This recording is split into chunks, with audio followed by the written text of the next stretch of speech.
Welcome to the Stokastic DFS YouTube channel. The BoomBust Tool I'm about to show you today is behind the paywall, but you can try Stokastic plus NBA out for 3 free days and take a deeper dive yourself. Alright, so let's dive in. First, you're going to want to start by going up top to the NBA tab. Scroll down to NBA DFS Premium Data.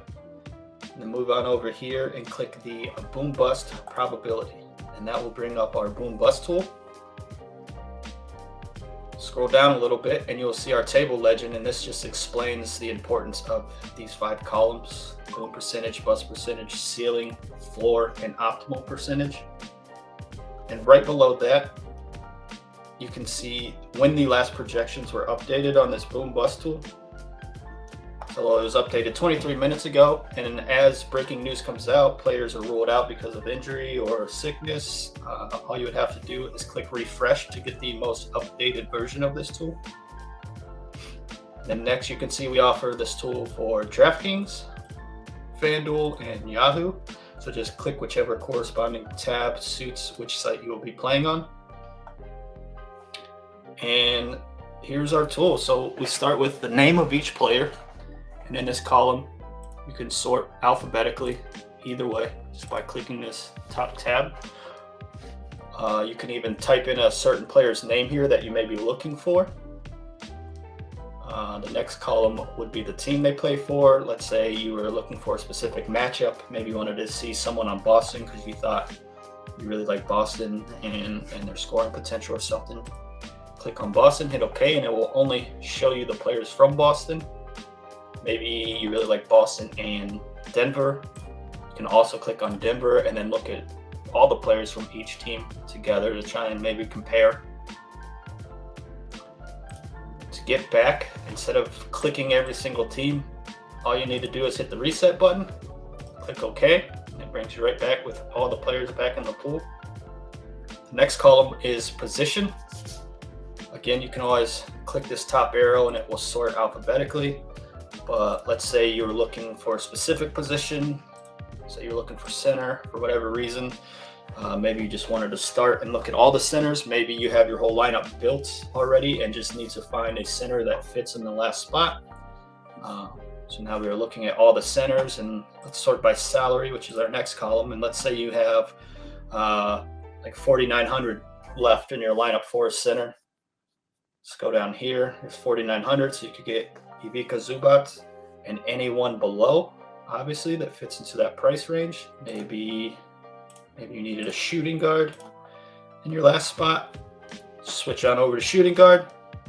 Find what price you have left and what fits in your lineup. Maybe even you realize that 6,800 you have left for a shooting guard, but you really like the guy right above him for 500 more. You can make that change and then again filter by position and see where else you need to change as well to make that work. And again, instead of having to click all these positions to bring them all back into the pool, just hit reset, OK, and you're good to go. The next column obviously is projection. That's pretty straightforward. That will be the projected fantasy points that each player is projected for that day. Again, you can always sort highest to lowest or alphabetically, depending on which column you're in. Luka Doncic is projected to be the highest scorer on the slate. Shocking. The next column is the standard deviation. And what that means is on any given day that a player is playing, the standard deviation is how far on average he deviates from his projection. So at 10.51, Luka Doncic's most common range of outcomes will be plus that number to his projection and minus that number. So doing some quick math, that would be anywhere from about 53 fantasy points up to 73 fantasy points is more than likely what Luka Doncic would score. We have that for each and every player. Next column is a ceiling. So on this specific night, we project Luka Doncic's ceiling to be 70.91 fantasy points. Again, sort from lowest to highest. Some players may not be projected as well as you would like, but they still carry a pretty high ceiling. It's a easy way to find good upside plays that maybe not everyone is getting to. And then the next column is their floor. So the floors are basically the opposite of their ceiling. You know, if Luka Doncic has a bad night, we were still projecting him to score around 56 points. And move on down the list, you know. If you're doing like a cash game lineup or something like that, the floor would definitely, you know, should play a role into who you're putting into your lineups, because you want to be more safe, not take as many risks in your lineups and cash games. So this column might benefit you if you were more of a cash game player, while the ceiling column would probably benefit you more if you were a large field GPP player. Move on over. Now these last 4 or 5 columns are probably the more important ones that you really want to focus on. Their bust percentage, and again, we have the legends up here for these last 5 columns that explains what each of these mean. So bust percentage is the probability of a player failing to achieve 5 times fantasy points. In the NBA or in NBA DFS, what you're really looking for is for your players to hit 5 times value. And you may be asking yourself, well, what is 5 times value? What are you multiplying that by? What does that 5 times mean? Just take the first numbers in his salary. So for Luka, it would be 12.6 times 5. So he would need to score 63 fantasy points to hit that 5 times value. And anything under that would be considered him busting. So you can see Luka and Nikola Jokic have a 24% chance of busting tonight, which is pretty low considering their salary and how many fantasy points they're projected to score. And as you move on down this list, again, you can filter this who has the lowest chance of busting. KJ Martin tonight at 7%.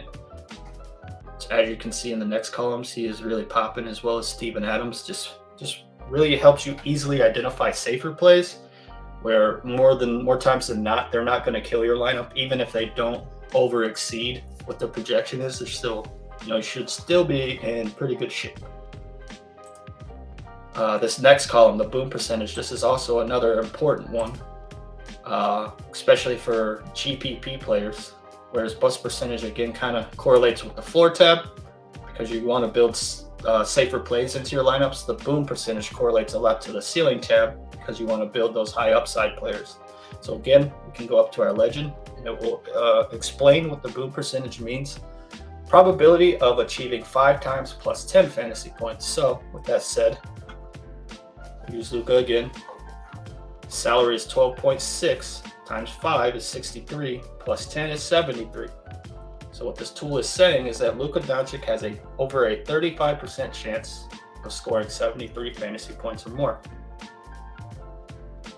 I like those odds.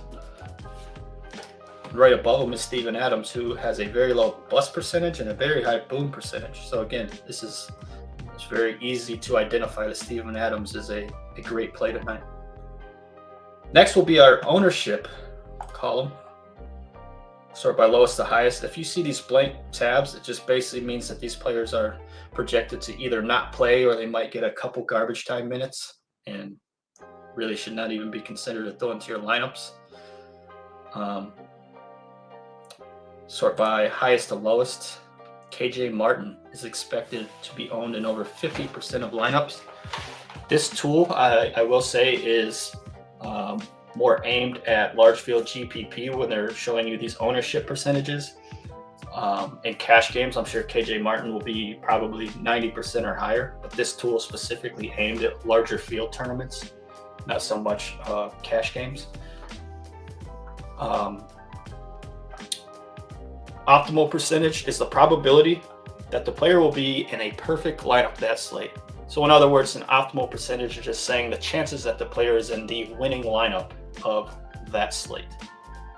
And as you can see, KJ Martin, half of the time he's going to be owned and half of the time he's going to be in the winning lineup. So he looks like a no-brainer.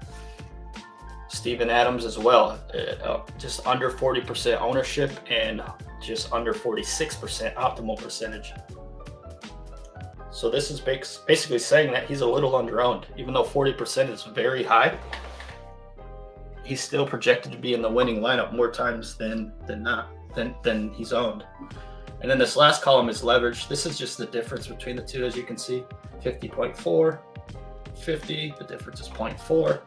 It's just basically if you were to, maybe you were out of time or crunched for time, you didn't have time to go through and compare all these ownership and optimal percentages, you could just come over to this leverage column and do quick math. Okay, he's a little overowned, a little underowned, overowned, overowned, overowned, underowned. You know, you can find where you might want to take some stands on guys. Again, you can always sort highest to lowest, lowest to highest. Now I must say this as well. Just because someone has a negative leverage score does not mean that they are a bad play. And same thing can be said if someone has a positive leverage score, does not mean that they are a good play. Especially when it's this high. This is almost, I won't say alarming, but you should probably look into it a little more. Why is his leverage score so high? Well, he's projected for 16% ownership. Okay, but he's projected to be an optimal lineup almost 38% of the time. You'd have to dive a little deeper. He's not projected to score, you know, a ton of points, but his upside is there at 3,400. If he scores 26 points, which, you know, if you look at his price and his bust percentage compared to his boom percentage, he does have that upside, which is probably why his optimal percentage is so high. However, do not just look at this leverage score and think at 21%. If you play him in a lot of lineups and he scores 21 points, that you are really, really gaining something on the field, because even these negative leverage guys are basically saying that they're going to be in a lot of people's lineups, and they're going to be in their lineups for a reason, because they are good plays. And that is the DraftKings BoomBust Tool. Everything on FanDuel is going to look the exact same in terms of how it's set up. The only difference is these numbers are slightly different because DraftKings and FanDuel, they each have their own separate salaries for each player, as well as some players on FanDuel might be multi-position eligible, while other players on DraftKings are only like center or only like power forward eligible, if that makes sense. So in other words, Jaren Jackson could fit into multiple lineups on FanDuel, while maybe he can't fit into more than, I think he's just power forward eligible. But either way, it's just the example. So while Jaren Jackson, even if they were the same price and projected for around the same score, if he's eligible to play two different positions, he's going to pop a little bit more over here compared to on DraftKings if he's only center eligible. Again, this has all of the same setup, all the same numbers. They will be skewed just a little differently site to site. So while one player on DraftKings may look like a good play, maybe he's $1,000 more expensive on FanDuel and won't look like a very good play. And same thing with Yahoo. The biggest difference is their salary. They use a pretty basic system. Luka Doncic at 60 is pretty high. Jokic at 57 is also pretty high. You see there's a huge drop off between Luka, Jokic, and then the next set of players.